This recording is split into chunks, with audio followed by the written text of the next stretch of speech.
Hi hello friends, MP cooking ಬ್ಲಾಗ್ಸ್ಗೆ ಸ್ವಾಗತ. ನಾನಿವತ್ತು ಎಗ್ ರೈಸ್ ಮಾಡ್ತಾ ಇದ್ದೀನಿ.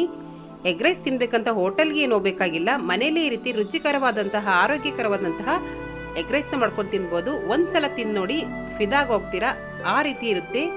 ಇದು ಮಾಡೋದು ಕೂಡ ತುಂಬಾನೇ ಈಸಿ. ಈ ರೀತಿ ಮೊಟ್ಟೆನ ನಾನು ಬೇಯಿಸ್ಕೊಂಡು ಕಟ್ ಮಾಡಿ ಇಟ್ಕೊಂಡಿದ್ದೀನಿ. ಒಲೆ ಮೇಲೆ ಒಂದು ಪ್ಯಾನ್ ಇಟ್ಟಿದ್ದೀನಿ. ಅದಕ್ಕೆ ಸ್ವಲ್ಪ ಎಣ್ಣೆ ಹಾಕೋತಾ ಇದ್ದೀನಿ. ಇದಕ್ಕೆ ಸ್ವಲ್ಪ ಅರಿಶಿನ ಪುಡಿ,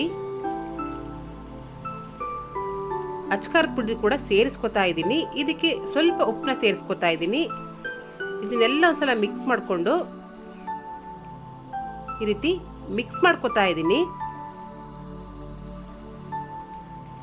ಇದಕ್ಕೆ ಬೇಯಿಸಿರುವಂತಹ ಮೊಟ್ಟೆನ ಸೇರಿಸ್ಕೊತಾ ಇದ್ದೀನಿ. ಈ ರೀತಿ ಮಾಡೋದ್ರಿಂದ ಉಪ್ಪು ಖಾರ ಎಲ್ಲ ನೀಟಾಗಿ ಹಿಡಿಯುತ್ತಂತ ಈ ರೀತಿ ಮಾಡ್ಕೊತಾ ಇದ್ದೀನಿ.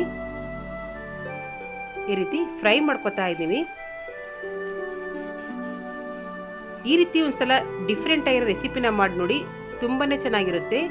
ಇವಾಗ ಇದನ್ನ ಒಂದು ಪಾತ್ರೆಗೆ ಎತ್ತಿಡ್ಕೊತಾ ಇದ್ದೀನಿ.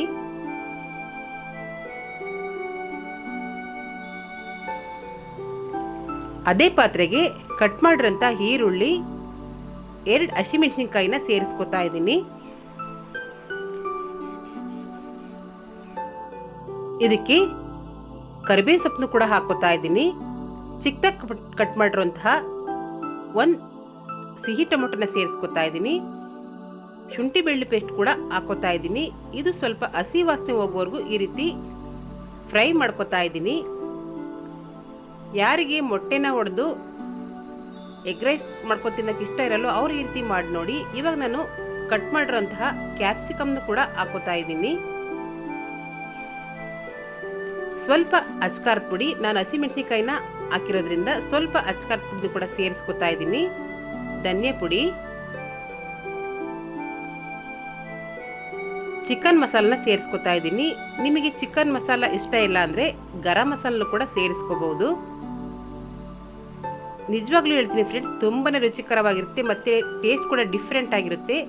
ಇದಕ್ಕೆ ಸ್ವಲ್ಪ ಚಿಟಿಕೆಯಷ್ಟು ಅರಿಶಿನ ಪುಡಿನ ಕೂಡ ಸೇರಿಸ್ಕೊತಾ ಇದ್ದೀನಿ. ಈ ರೀತಿ ಒಂದ್ಸಲ ಎಲ್ಲ ಮಿಕ್ಸ್ ಮಾಡ್ಕೊಂಡಿದ್ದೀನಿ. ಇವಾಗ ಇದಕ್ಕೆ ಫ್ರೈ ಮಾಡ್ಕೊಂಡಿರೋಂಥ ಮೊಟ್ಟೆನ ಸೇರಿಸ್ಕೊತಾ ಇದ್ದೀನಿ.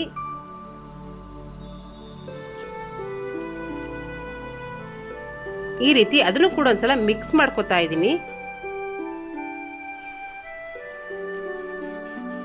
ಇದಕ್ಕೆ ರುಚಿಗೆ ತಕ್ಕಷ್ಟು ಉಪ್ಪನ್ನು ಕೂಡ ಸೇರಿಸ್ಕೊತಾ ಇದ್ದೀನಿ. ನಾನು ಮೊಟ್ಟೆಗೂ ಹಾಕೊಂಡಿದ್ದೀನಿ ಮತ್ತೆ ಅನ್ನಕ್ಕೂ ಸ್ವಲ್ಪ ಹಾಕೊಂಡಿರ್ತೀವಿ, ಅದಕ್ಕೋಸ್ಕರ ಇದಕ್ಕೆ ಸ್ವಲ್ಪ ನೋಡ್ಕೊಂಡು ಉಪ್ಪು ಹಾಕೊಳ್ಳಿ. ಇದಕ್ಕೆ ನಾನು ಮೊದಲೇ ಅನ್ನನ ಮಾಡಿಟ್ಕೊಂಡಿದ್ದೆ, ಆ ಅನ್ನನ ಇದಕ್ಕೆ ಸೇರಿಸ್ಕೊತಾ ಇದ್ದೀನಿ. ನಾ ಅನ್ನನ ಉದುದ್ರಾಗಿ ಮಾಡಿ ಇಟ್ಕೊಂಡು ಅದನ್ನ ಸ್ವಲ್ಪ ಹೊತ್ತು ಆರೋಕ್ ಬಿಟ್ಟಿದ್ದೆ.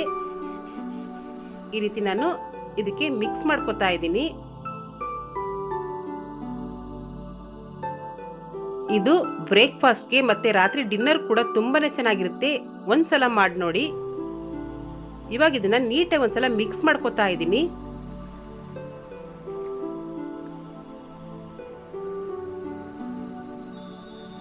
ಇವಾಗ ಇದಕ್ಕೆ ನಾನು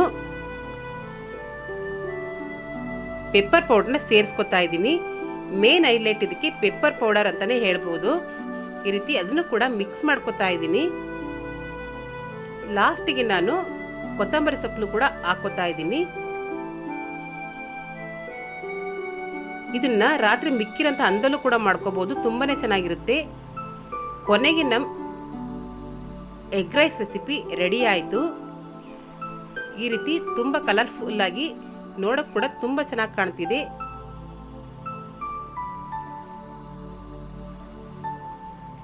ಈ ರೀತಿ ಒಂದ್ಸಲ ನೀವು ಮಾಡಿ ನೋಡಿ, ತುಂಬಾನೇ ಚೆನ್ನಾಗಿರುತ್ತೆ. ರುಚಿ ಕೂಡ ಡಿಫ್ರೆಂಟ್ ಆಗಿರುತ್ತೆ.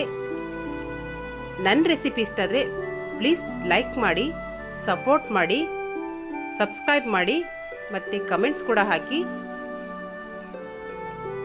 Thank you.